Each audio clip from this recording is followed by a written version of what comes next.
Paul Watson, la justice groenlandaise face à une nouvelle décision sur le fondateur de Sea Shepherd. La justice groenlandaise doit à nouveau se prononcer sur la détention de Paul Watson, fondateur de l'organisation environnementale Sea Shepherd.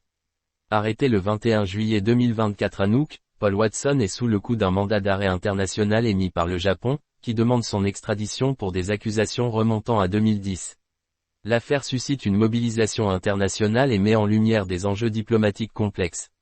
Le Japon accuse Paul Watson d'avoir, en 2010, illégalement abordé un navire baleinier japonais, causant des dommages matériels et des blessures à l'équipage.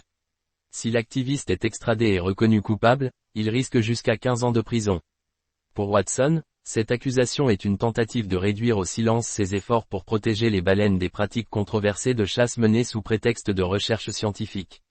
Un processus judiciaire prolongé. Depuis son arrestation, la justice groenlandaise a prolongé sa détention à plusieurs reprises.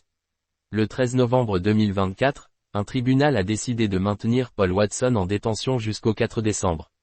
Cette décision vise à permettre au gouvernement danois, responsable des affaires étrangères et de la défense du Groenland, d'examiner la demande d'extradition formulée par le Japon. Une nouvelle audience est prévue cette semaine pour déterminer si la détention sera prolongée ou si Paul Watson pourra recouvrer sa liberté.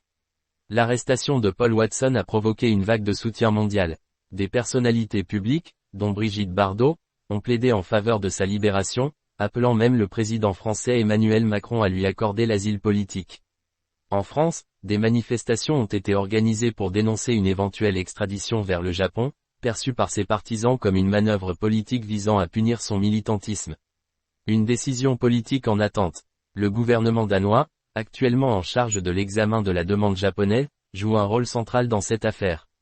La décision finale sur l'extradition de Paul Watson pourrait avoir des répercussions diplomatiques, notamment sur les relations entre le Danemark, le Groenland et le Japon, ainsi que sur les efforts internationaux en faveur de la conservation des océans. Une bataille pour les océans. Paul Watson, figure controversée du militantisme écologique, reste fidèle à ses convictions. La défense des océans ne connaît pas de compromis, a-t-il déclaré lors de précédentes entrevues.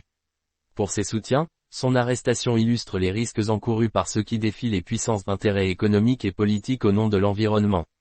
Alors que la justice groenlandaise s'apprête à statuer, les regards du monde entier sont tournés vers Nuuk. L'avenir de Paul Watson, ainsi que le message envoyé à ceux qui luttent pour la préservation de la planète, reste en suspens.